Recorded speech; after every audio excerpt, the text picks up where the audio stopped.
Normally मैंने आपको बताया कि स्टेप चलने से बेनिफिट क्या होता है।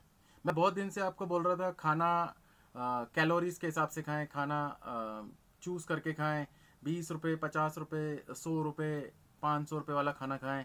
तो नॉर्मली होता यह है कि हम जो खाते हैं हम उसको कैसे नापें। लोग कहते हैं कि मैं खाना खा रहा हूँ पर अब उसको मैं पुशअप्स लगा रहा हूँ या एप्स की एक्सरसाइज कर रहा हूँ। तो नॉर्मली मैं कैसे पता लगाऊंगा कि मैंने कितनी कैलोरीज खाई थी और कितनी बर्न करी। तो नॉर्मली मैंने आपको कैलोरीज बता दी कि आप एक रोटी खाते हैं, एक एवरेजन मान लीजिए आपने 100 कैलोरी खाई। अब आप दिन भर में कितनी रोटी खाते हैं वो आपको पता होना चाहिए। आपने एक केला खाया, एक केला इक्वल टू एक रोटी, तो सेम वही हो गया, 100 कैलोरीज आ गई। तो हम जो जो फूड खा रहे हैं वो उसमें आ गया। तो आपको ये मालूम है कि मैंने आज दिन भर में कितनी कैलोरीज खाई। नॉर्मली कैलोरीज काउंट होना शुरू हो गई आपके माइंड में कि हाँ यार, मेरे थाली में जैसी आता है ना मैं कैलोरी काउंट कर लेता हूँ। आजकल मेरे माइंड में ये सेट हो गया कि ये टोटल मेरे पास कितनी कैलोरीज आई, या मैं कुछ खा रहा हूँ तो कितनी कैलोरीज खा रहा हूँ। तो मुझे मालूम है एवरेजन में 800 से 1000 कैलोरीज के बीच में जाऊँगा, है ना। तो पर मुझे कोशिश करनी है कि मैं ज़्यादा से ज़्यादा कैलोरीज बर्न करूँ, क्योंकि मुझे मेंटेन भी रखना है। तो वॉकिंग में सबसे अच्छी चीज़ क्या होती है कि आप अगर एक नॉर्मल सी चीज़ लेके चलें कि अगर आपके घर में साइकिल है तो उसमें आपको कैलोरीज नोट हो जाती है। मैं दोनों का बताऊंगा। तो वॉकिंग जब आप करते हैं तो 1000 कदम जब आप चलेंगे तो आपकी 100 कैलोरी बर्न होगी। एक एवरेज ले रहा हूं मैं, ज़्यादा कैलकुलेशन पे नहीं जाऊंगा, आप भी यही कैलकुलेशन लेके चलें।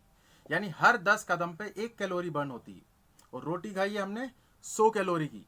तो 100 कैलोरी को अगर बर्न करना है तो आपको 1000 कदम चलना है। एक केला खाया है, 1000 कदम आपको चलना है उस केले को खत्म करने के लिए। एक कटोरी चावल खाए हैं, 100 कैलोरीज, 1000 कदम चलना है आपको। यानी आपने कितनी कैलोरीज खाई ये आपको मालूम होनी है, और उस कैलोरीज को खत्म करने के लिए आपको कितने कदम चलना है। 2 रोटी मतलब 200 कैलोरी, मतलब 2000 कदम। 2500 चलोगे तो आपको बेनिफिट है, 500 आपके बेनिफिट में आ गए। और जो साइकिल करते हैं, मेरे पास जो साइकिल रखी है घर पर उस पर मैं करता हूँ तो उसमें आ जाता है कितना हमने। तो साइकिलिंग वालों के लिए सबसे बेटर है कि उसमें जैसे आप 1 किलोमीटर साइकिलिंग करते हैं। अब साइकिल में ऐसा तो नहीं आप कंटिन्यू पैडल मार रहे हैं, कभी चढ़ाई आ गई कभी उतराई आ गई। तो एवरेजन ये होता है जब कंटिन्यू पैडल मारे जाते हैं तो 1 किलोमीटर में मात्र 15 कैलोरी जाती है। यानी आप 5 किलोमीटर चलाएंगे तो 75 कैलोरी आपकी बर्न हुई।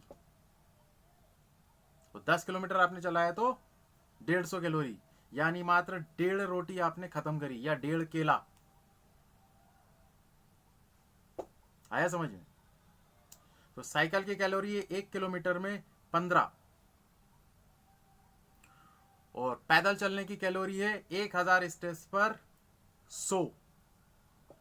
मैं ये नहीं कहता हूं आप दोनों मिला जुला के चलाएं। मैंने बहुत सारे लोगों को साइकिलिंग करते देखा, अच्छी साइकिलिंग कर रहे हैं।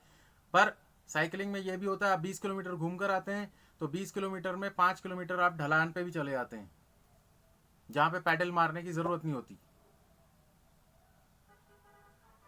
तो दोनों का मैंने कैलकुलेशन लगा दिया है। अब आप उस हिसाब से जब भी कुछ खाते हैं तो आप चेक कर लें कि आपको कितनी स्टेप्स चलनी है या कितनी साइकिल करनी है।